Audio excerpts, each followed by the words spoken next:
নমস্কার, আমি অরিত্র সাহা। আমার প্রথম Bangla podcast show সফরনামা your travel guide season 1 Bangladesh সিরিজের 21তম পর্বে সবাইকে স্বাগত। আজকের পর্ব শুরু করার আগে আমার সকল শ্রোতা বন্ধুদের জানাই শুভ মকর সংক্রান্তির শুভেচ্ছা। মকর সংক্রান্তি মানেই হলো পিঠে পুলি উৎসব।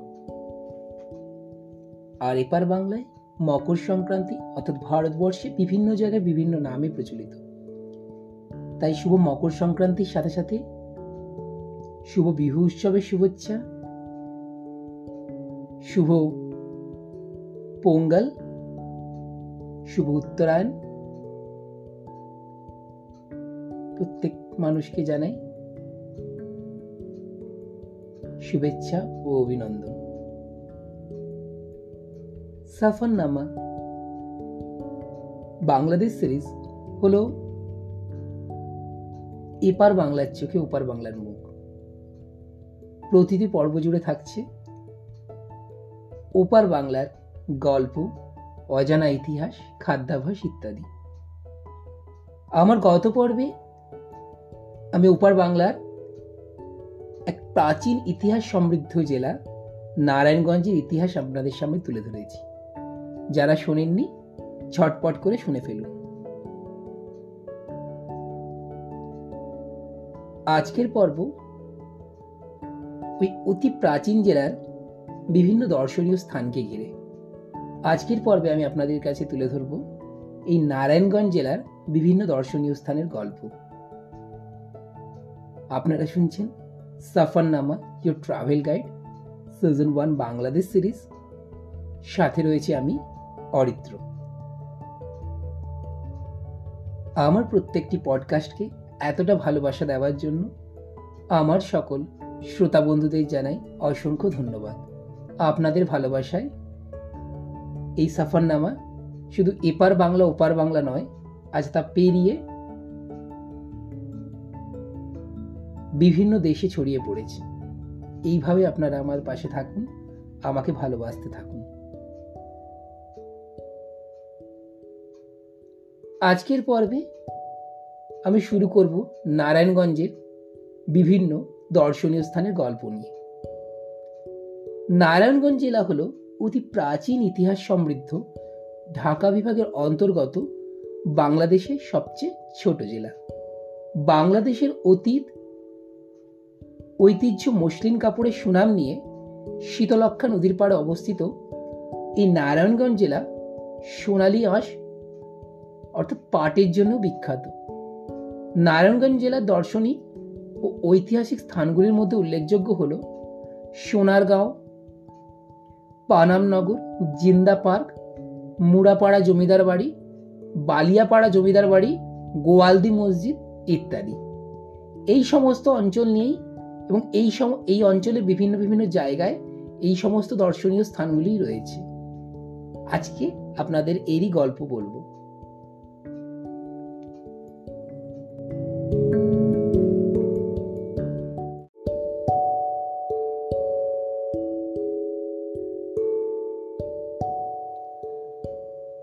আপনারা শুনছেন Safarnama your travel guide season 1 Bangladesh series.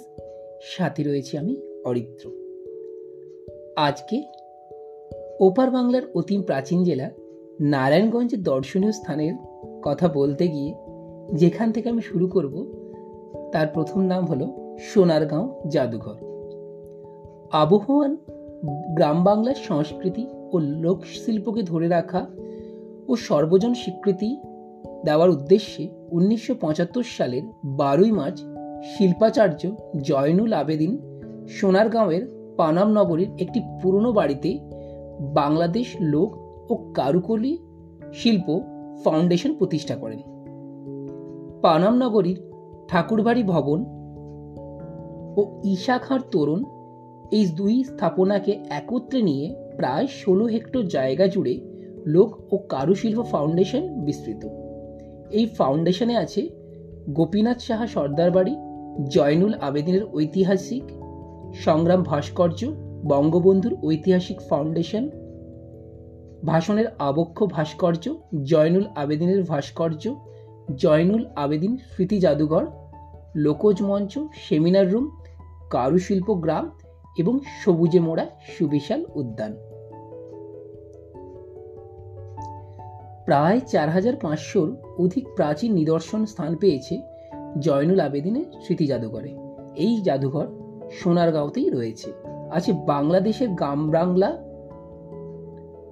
প্রাচীন শিল্পীদের সুনিপুণ হাতের তৈরি বিভিন্ন শৈল্পিক ও দৈনন্দিন ব্যবহার্য নানান পণ্য সামগ্রী। দক্ষ শিল্পীরা প্রতিটি সৃষ্টিতে ফুটিয়ে তুলেছেন প্রাচীন বাংলার গ্রামীণ ঐতিহ্য। এছাড়া জাদুঘরের বিভিন্ন গ্যালারিগুলিতেও দেখা মিলবে কাঠে খোদাই করা বিভিন্ন কারুশিল্প, পটচিত্র, মুখোশ ও আদিম জীবনভিত্তিক নিদর্শন, পোড়ামাটির ফলক, লোহা, তামা, কাঁসা, পিতলের বাসনপত্র এবং অলঙ্কার সমূহের বৈচিত্র্যপূর্ণ অনেক প্রাচীন নিদর্শন রয়েছে এই সোনারগাঁ জাদুঘরে। বাংলাদেশের এই সোনারগাঁ জাদুঘর হলো একটি অন্যতম দর্শনীয় স্থান। প্রতি বছর শীতকালে এখানে লোকশিল্প মেলা হয়ে থাকে। এছাড়া অনেক সময় পয়লা বৈশাখের আগেও এই ধরনের লোকশিল্প মেলার আয়োজন করা হয়। গ্রামীণ আবহে পূর্ণ মেলায় বাংলাদেশের ঐতিহ্যবাহী পোশাক, জামদানির হাট ছাড়াও গজা, মুড়ি মুড়কি ইত্যাদি বিভিন্ন রকম গ্রামীণ অনুষঙ্গ এখানে পাওয়া যায়। এবারে বলি আপনাদের কাছে এই সোনারগাঁও কিভাবে যাবেন এবং এখানে ভ্রমণের সময়সূচি এবং তার বিস্তারিত গল্প। বাংলাদেশ লোক ও কারুশিল্প ফাউন্ডেশন বৃহস্পতিবার বন্ধ থাকে। এছাড়া সপ্তাহের বাকি দিন সকাল 9টা থেকে বিকেল 5টা পর্যন্ত এই জাদুঘর খোলা থাকে। তবে বিশেষ সরকারি ছুটির দিনগুলো যেমন ঈদ, বিজয় দিবস, স্বাধীনতা দিবস, 21শে ফেব্রুয়ারি, পয়লা বৈশাখ, জাতীয় শোক দিবসে খোলা থাকে। সোনারগাঁ জাদুঘরে প্রবেশের টিকিট ফি জনপ্রতি 50 টাকা, বিদেশি দর্শনার্থীদের জন্য লাগে 100 টাকা। তবে ছাত্রছাত্রীরা জনপ্রতি 30 টাকায় প্রবেশ করতে পারেন। এছাড়া বড় সর্দার বাড়ি প্রবেশ ফি হচ্ছে 100 টাকা এবং বিদেশিদের জন্য রয়েছে 200 টাকা। এবার আসুন কিভাবে যাবেন এই সোনারগাঁ জাদুঘরে। ঢাকা হতে নিজস্ব পরিবহন যেমন প্রাইভেট কার বা মাইক্রোবাস নিয়েও সরাসরি নারায়ণগঞ্জ জেলার সোনারগাঁও যেতে পারবেন। এই নারায়ণগঞ্জ জেলার সোনারগাঁওতে লোকাল যানবাহনে যদি যেতে চান তাহলে গুলিস্তান থেকে মোগরাপাড়া চৌরাস্তা যাওয়ার বিভিন্ন কাউন্টারের বাস সার্ভিস পেয়ে যাবেন। এছাড়া আপনারা পছন্দ মতো সিএনজি ভাড়ায় করে এখান থেকে মুখপাড়া চৌরাস্তায় নেমে রিক্সা বা সিএনজি ভাড়া করেই লোক ও কারুশিল্প ফাউন্ডেশন যেতে পারবেন, যা ওপার বাংলায় সোনারগাঁও জাদুঘর। আপনারা শুনছেন Safarnama your travel guide season 1 Bangladesh সিরিজের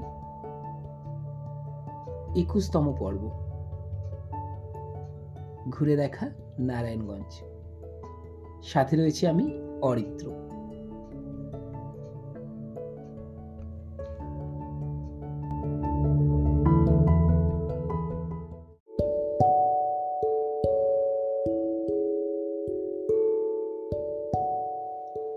এবারে আপনাদেরকে নারায়ণগঞ্জ জেলার যে জায়গার গল্প বলবো তার নাম হলো কাইকারটেক হাট। শত বছর ধরে সপ্তাহের প্রতি রবিবার নারায়ণগঞ্জ জেলার সোনারগাঁও উপজেলার মোগরাপাড়া ইউনিয়নের কাইকারটেক এখানকার কাইকারটেক হাট নামে পরিচিত।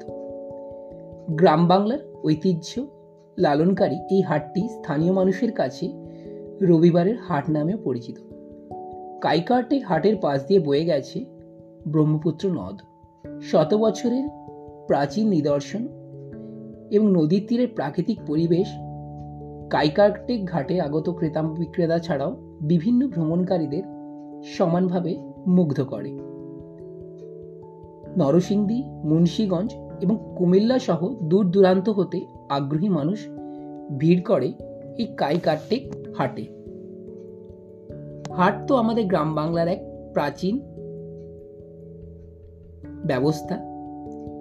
তবে এই কাইকাটে ঘাট কিন্তু ওপার বাংলার নারায়ণগঞ্জ জেলার একটি অন্যতম পর্যটন কেন্দ্রও বলতে পারেন। ঐতিহ্যবাহী কাইকাটে হাটের নৌকার কেনাবেচার ইতিহাস প্রায় 250 বছরের পুরনো।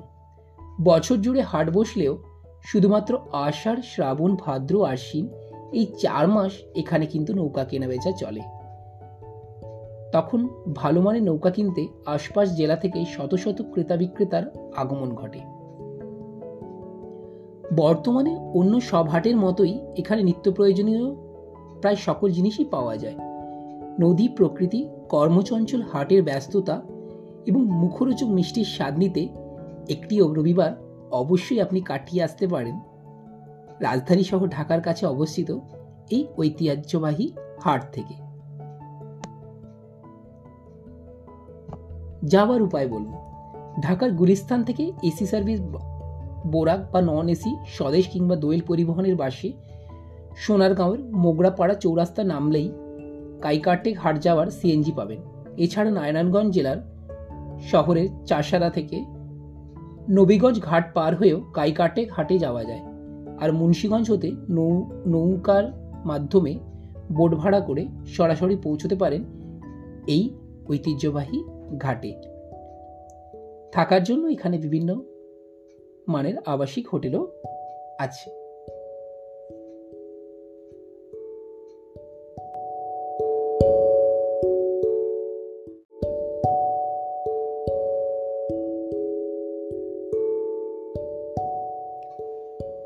আপনারা শুনছেন Safarnama your travel guide season 1 Bangladesh সিরিজের 21তম পর্ব।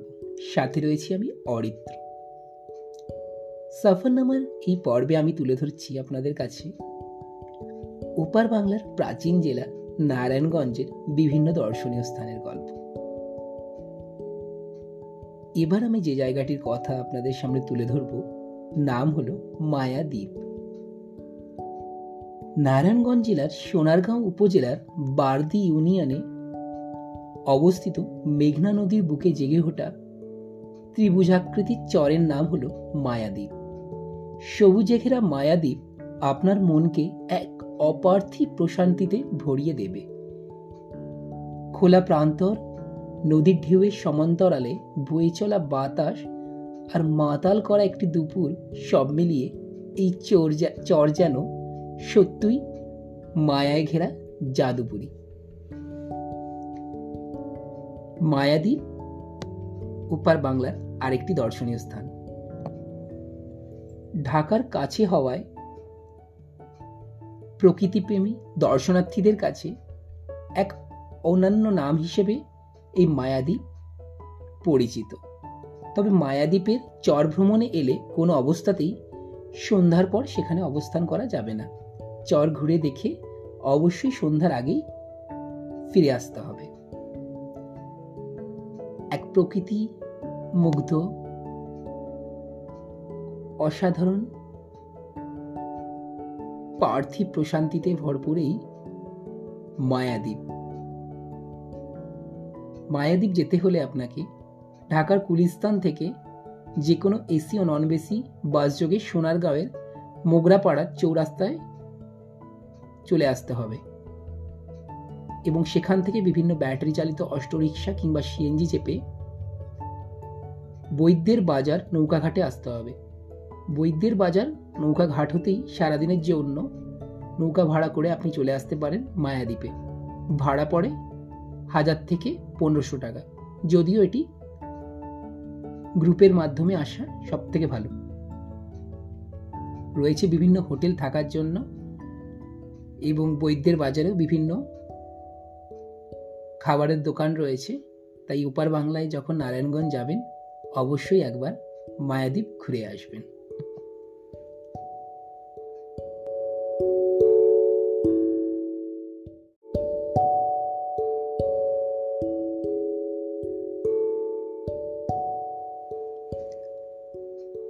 এবারে আপনাদের কাছে ওপার বাংলার নারায়ণগঞ্জের যে দর্শনীয় স্থানের নাম বলবো তার নাম হলো বাংলার তাজমহল।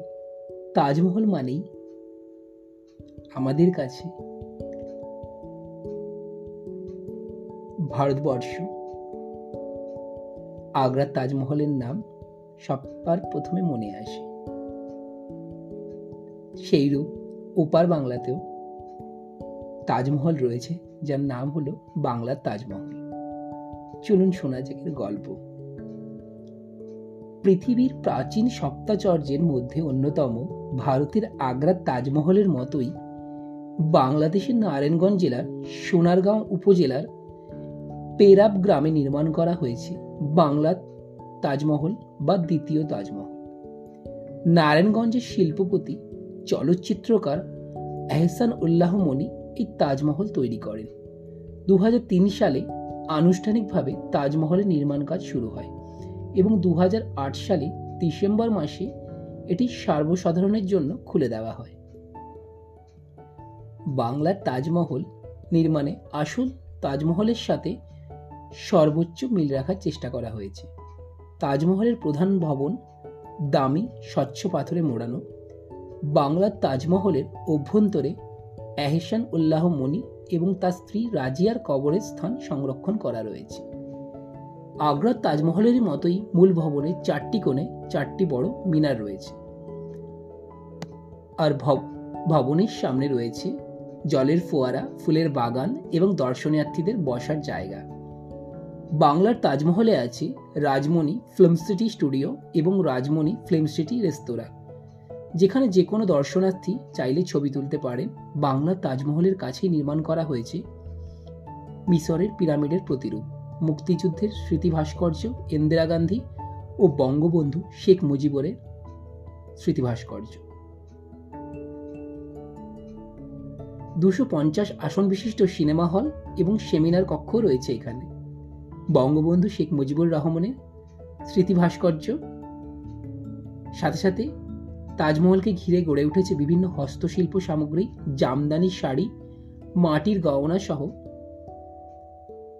আরও বিভিন্ন পণ্য সামগ্রীর দোকান। এই তাজমহল প্রতিদিন সকাল 10টা থেকে সন্ধ্যে 6টা পর্যন্ত খোলা থাকে। তাজমহল ও পিরামিডের প্রবেশ মূল্য একসাথেই কিন্তু দিতে হয়। শুধু তাজমহল বা পিরামিড দেখার সুযোগ নেই। জনপ্রতি প্রবেশ টিকিটের মূল্য 150 টাকা বাংলা টাকায়। ঢাকা থেকে বাংলার তাজমহলের দূরত্ব মাত্র 30 কিলোমিটার। ঢাকা চট্টগ্রাম মহাসড়ক দিয়ে যাওয়া কুমিল্লা, দাউদকান্দি অথবা সোনারগামী গাঁওগামী বাসে চড়ে মদনপুর বাসস্ট্যান্ডে এসে সেখান থেকে সিএনজি বা অটোরিকশায় জনপ্রতি 25 থেকে 30 বাংলা টাকা ভাড়ায় তাজমহল দেখে আসা যায়। 300 ফিট রাস্তা জুড়ে সেখানে এসে 80 থেকে ভুলতা বলে এমন একটি জায়গা, সেখান থেকে 80 থেকে 100 বাংলা টাকায় অটোরিকশা রিজার্ভ করে তাজমহল যাওয়া যায়। এছাড়া ঢাকা সিলেট মহাসড়ক দিয়ে ভৈরব, নরসিংদী কিংবা কিশোরগঞ্জগামী বাসে বড়পা বাসস্ট্যান্ডে নেমে সিএনজি করে বাংলার তাজমহল দেখে আসতে পারেন। তাজমহল ছাড়া আশেপাশের দর্শনীয় স্থানগুলিও ঘুরে বেড়াতে পারবেন এখানে। পানাম নগর রয়েছে, জিন্দা পার্ক রয়েছে, মুড়িপাড়া জমিদার বাড়ি, চৌদ্দার চর, বিভিন্ন জায়গা রয়েছে। তাই যারা ওপার বাংলায় যাচ্ছেন অবশ্যই বাংলার তাজমহল দেখে আসুন। আশা করি আমরা সকলেই আগ্রার তাজমহলের কথা শুনেছি, সেই রূপভাবেই ওখানে তৈরি হয়েছে বাংলার তাজমহল। তাই ওপার বাংলায় যারা যাবেন অবশ্যই একবার ঘুরে দেখে আসবেন এই বাংলার তাজমহল।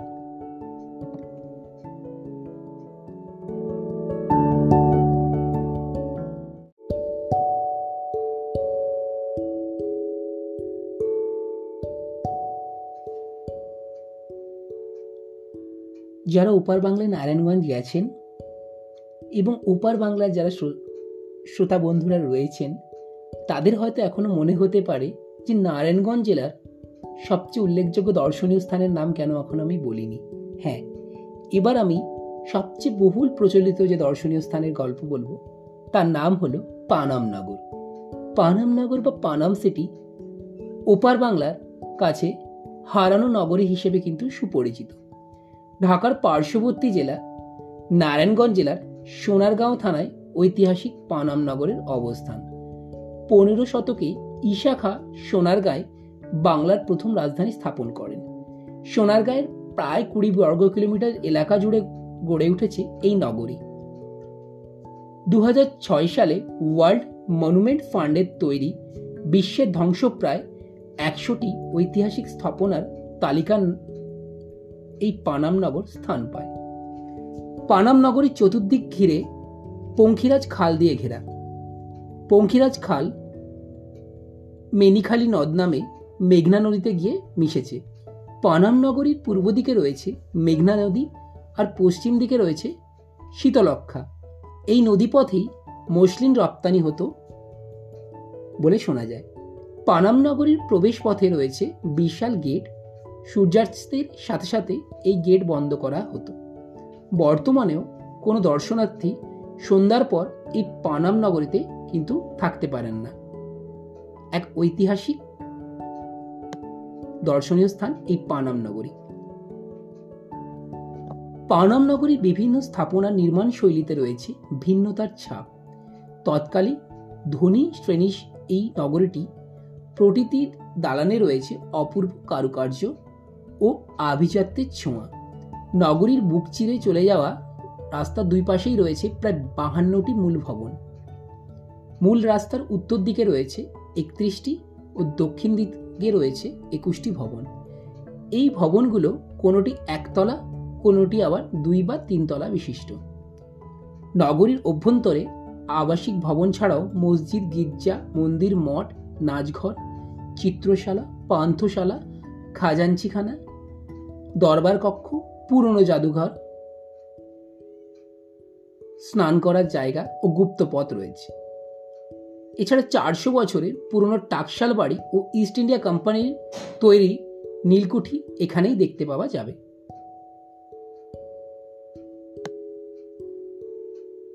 পানাম নগরে আজ যা দেখবেন তা হলো লোক ও কারুশিল্প জাদুঘর। পানাম নগরী থেকে মাত্র 1 কিলোমিটার দূরত্বে রয়েছে লোক ও কারুশিল্প জাদুঘর। লোক ও কারুশিল্প জাদুঘরের প্রবেশ পথে রয়েছে শিল্পাচার্য জয়নুল আবেদিনের একটি ভাস্কর্য।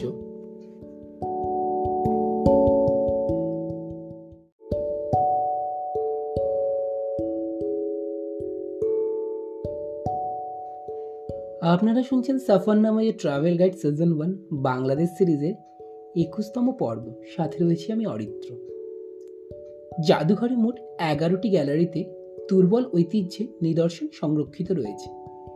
গ্যালারিগুলোতে নিপুণ কাঠ খোদাই করা জিনিস, মুখোশ, নৌকার মডেল, লোকজ বাদ্যযন্ত্র ও পোড়ামাটি নিদর্শনের সাথে সাথে জামদানি ও নকশি কাঁথা ইত্যাদি স্থান পেয়েছে। এই লোক ও কারুশিল্প জাদুঘর থেকে প্রায় মাত্র 15 থেকে 20 টাকা রিক্সা ভাড়ায় গোয়ালদি মসজিদ ঘুরে আসতে পারে। 1519 সালে সুলতান আলাউদ্দিন হোসেন শাহ রাজত্বকালে মোল্লা হিজাবার আকবর খাঁ কর্তৃক নির্মিত গোয়ালদি মসজিদটিও পর্যটকদের কাছে একটি আকর্ষণীয় স্থান। পানাম নগর যেতে গেলে ঢাকার গুলিস্তান থেকে এসি বাসে করে মোগরাপাড়া চৌরাস্তা নামতে হবে। গুলিস্তান থেকে উপরোক্ত বাসগুলি ছাড়া বিভিন্ন বাসেও যেতে পারেন। 45, 40 বা 50 বাংলা টাকার মধ্যেই বাস ভাড়া পড়ে। মোগরাপাড়া চৌরাস্তা থেকে ব্যাটারি চালিত অটোতে কিংবা রিক্সায় করে 20 থেকে 40 টাকা ভাড়ায় পানাম নগরীতে যেতে পারবেন। পানাম সিটিতে প্রবেশ করতে গেলে টিকিটের মূল্য হচ্ছে 15 টাকা। জাদুঘরে প্রবেশ করতে গেলে জনপ্রতি 30 বাংলা টাকায় টিকিট কাটতে হয়। সময়সূচি হচ্ছে প্রতি বুধ ও বৃহস্পতিবার এই জাদুঘর বন্ধ থাকে। পানাম সিটি হচ্ছে অনেক পুরনো হওয়ায় বেশ অনেকগুলো স্থান কিন্তু ঝুঁকিপূর্ণ, তাই নির্দেশনা অমান্য করে কোনোভাবেই ভবনের উপরে উঠবেন না। আর ওপার বাংলা গেলে অবশ্যই এই পানাম সিটি ঘুরে আসবেন।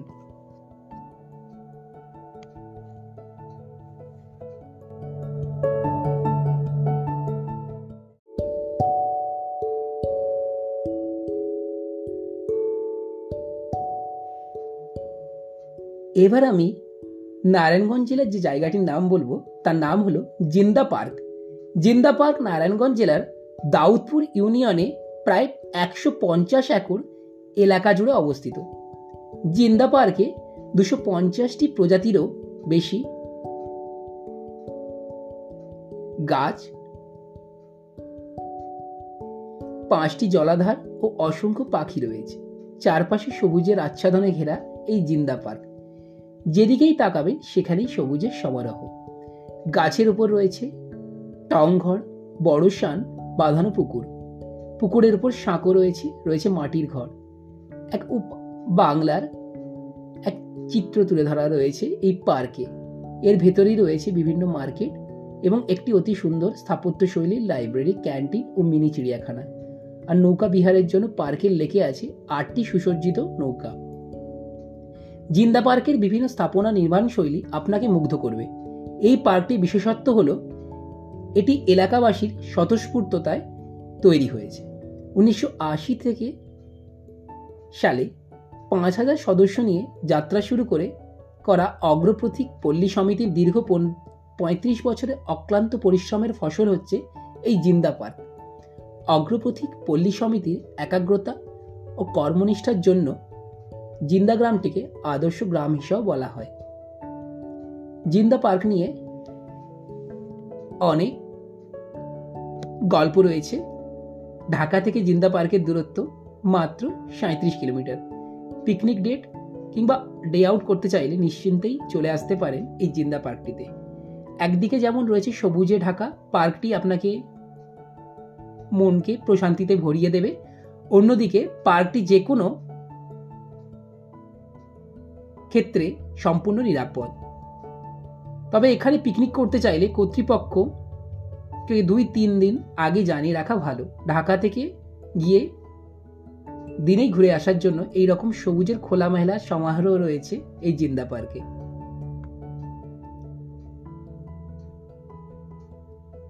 এই জিন্দা পার্কের খোলামেলা সবুজের সমারোহ আপনার মনকে আকৃষ্ট করবে। তাই অবশ্যই এই গ্রাম্য নান্দনিক পরিবেশে বেষ্টিত এই জিন্দা পার্ক অবশ্যই আপনারা দেখে আসবেন।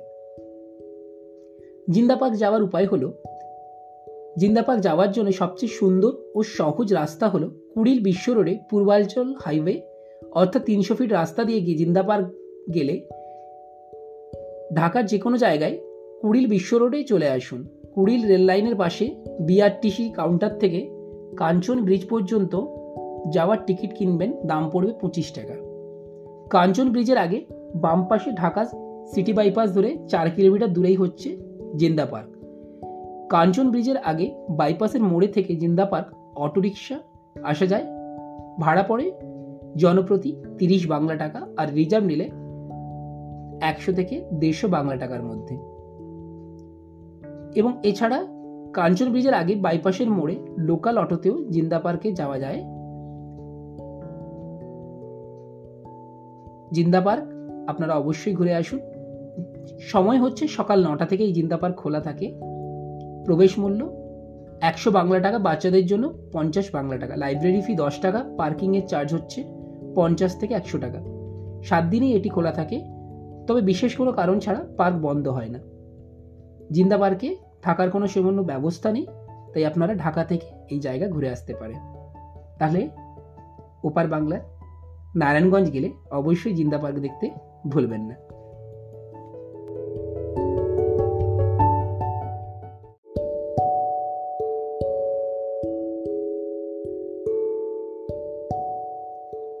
আপনারা শুনছেন সফরনামা ইয়ে ট্রাভেল গাইড সিজন 1 বাংলাদেশ সিরিজের 21তম পর্ব, ঘুরে দেখা নারায়ণগঞ্জ। এই পর্বে আমি আপনাদের সামনে তুলে ধরেছি নারায়ণগঞ্জ জেলার বিভিন্ন দর্শনীয় স্থান।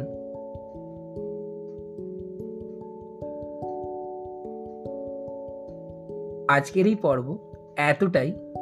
আগামী পর্বে আবারও আসবো ওপার বাংলার এই নারায়ণগঞ্জ জেলার আরও অনেক ভ্রমণের কাহিনী এবং তার সাথে আরও অনেক দর্শনীয় স্থান নিয়ে। যেহেতু পর্বটা অনেকটা বড় হয়ে গেছে, তাই আজকে এই জিন্দা পার্ক অবধি দর্শনীয় স্থানের গল্প আপনাদের কাছে শোনালাম। পরবর্তী পর্বে দ্বিতীয় পর্ব নারায়ণগঞ্জের দ্বিতীয় পর্বে আমি আপনাদেরকে আরও অন্যান্য দর্শনীয় স্থানের গল্প আপনাদেরকে বলবো। সবাই আমার এই পডকাস্টটিকে রেটিং রিভিউ দিতে ভুলবেন না। পরিবার, প্রিয়জন, বন্ধুবান্ধব প্রত্যেকের সাথে আমার এই পডকাস্টটিকে শেয়ার করুন, আরও অনেক মানুষের কাছে পৌঁছে দিন। আপনার ভালোবাসা, আপনাদের ভালোবাসা আমার পথ চলার জন্য একান্তই কাম্য। দেখা হবে আগামী পর্বে। থাকবে আরও অনেক ভ্রমণ কাহিনী ও দর্শনীয় স্থানের গল্প। সবাই সুস্থ থাকুন, ভালো থাকুন। ধন্যবাদ।